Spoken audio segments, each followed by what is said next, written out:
इमरान खान साहब ने भी आज तकरीरें की, बिलावल साहब ने भी आज तकरीरें की। इन तकरीरों का भट्टी साहब मकसद क्या है? क्या बहुत से लोग इस तरह की चीजों को देख कर देंगे जो हिस्टोरिकली ऐसे ये किस वक्त होता है। एक तो ये इमरान खान साहब को लग रहा होगा कि ऑपोजिशन बहुत ज्यादा मुतहरिक हो रही है, उनके लोग थोड़ा सा डिमोरलाइज होंगे, तो खान साहब खुद बाहर आके करें, अपने वोटर को भी बात करेंगे, दोनों चोर हैं, डाकू हैं। मैं इन्हीं के खिलाफ तो पॉलिटिक्स में आया था।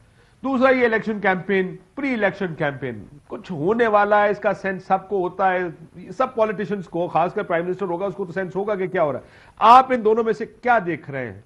किस किस किस वजह से खान साहब इस तरह अग्रेसिवली बाहर आ रहे हैं, मुलाकातें कर रहे हैं गुजरांवाला के लोगों से, अपने मेंबरान से जो फ्यूचर उनके टिकट जिनको देना उनसे बात की, किस वजह से? देखिए काशिफ भाई, हुकूमत बनाना गिराना हम सहाफियों का काम नहीं है। हम तो हालात और वाकयात और इंफॉर्मेशन बेस पे बात करते हैं। जब वजीर आजम खुद कहे कि एक मुजरम को जिसको सजा हुई है, कुछ लोग साजिश कर रहे हैं उसकी सजा खत्म कराने की, हुकूमत अपोजिशन तो हमेशा जलसे जुलूस करती है। वजीर आजम सरकारी पैसों पे गए हैं, एक सरकारी पैसों पे सेहत कार्ड के लिए, उधर अपोजिशन को ललकारना मुझे समझ नहीं आती। हुकूमत या तो ये कहे कि मैंने पंजाब में इतने स्कूल बना दिए सरकारी, इतने सरकारी अस्पताल बना दिए, इतने गांव में जनूबी पंजाब की जो महरूमियां थी दूर कर दी, उसे सुबह बनाने के लिए प्रैक्टिकल ये काम किए, मैंने रोजगार कर दिए। दूसरों को गाली देकर चोर डाकू तो आप 25 सालों से उनको कह रहे हैं, जिनको आप चोर डाकू कहते रहे हैं मादी में, उनमें से बहुत सारों के साथ मिलकर आपने हुकूमत बनाई है। आपकी हुकूमत में वो लोग बैठे हैं जो पीपल्स पार्टी और नून लीग दोनों में रहे हैं।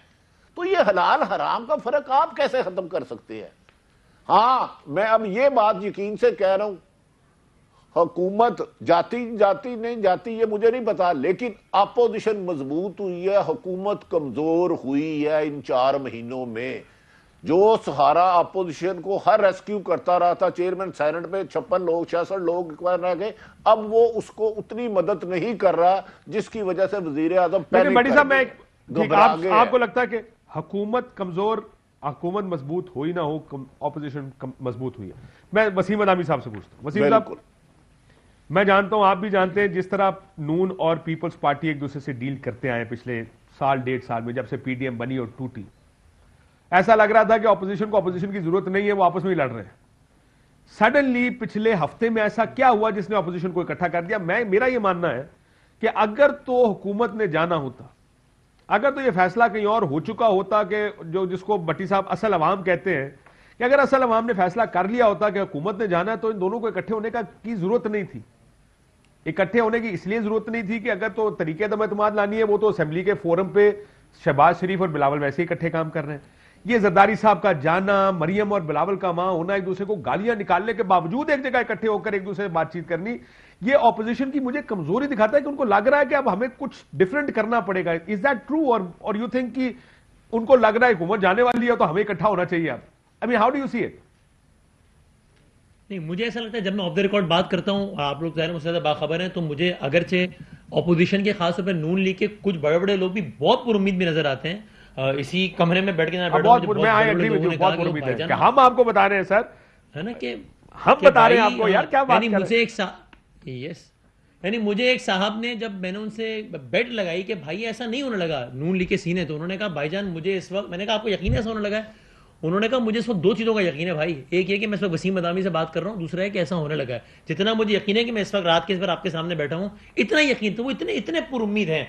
लेकिन मुझे बहरहाल फिर भी लगता है कि वो जो है ना, कभी कभी आपकी ख्वाहिश को आप खबर बना रहे होते हैं, अपने आप को समझा रहे होते हैं कि नहीं ऐसे नहीं होगा, ऐसे हो जाएगा, ऐसे हो जाएगा।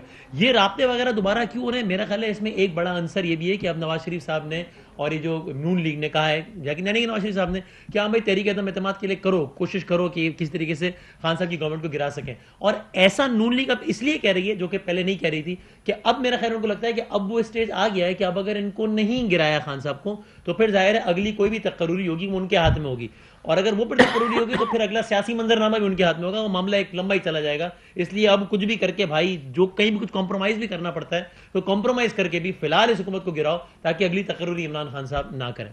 मुझे सबके पीछे ये लगता है। अहम तरीन खबरें अब एक क्लिक की दूरी पर, आपके पसंदीदा टॉक शोज हों या अहम मुल्की या गैर मुल्की शख्सियात की न्यूज कॉन्फ्रेंसेस, हर लम्हा बाखबर रहने के लिए सब्सक्राइब करें हमारा YouTube चैनल। मौसम की सूरत हाल हो या खेल के मैदान से खबरें, अपने मोबाइल फोन से मुल्की और बैनुल-अक़वामी अहम खबरों तक रसाई के लिए डाउनलोड कीजिए मोबाइल ऐप।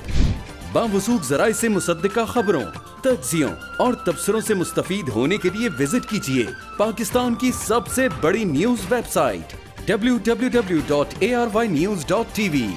इन सब के अलावा पाकिस्तान का सबसे बड़ा फेसबुक पेज हो, सबसे बड़ा न्यूज इंस्टाग्राम अकाउंट या फिर ट्विटर, ARY न्यूज पहुंचा रहा है खबरें सबसे पहले आप तक, ताकि आप रहें हर लम्हा बाखबर।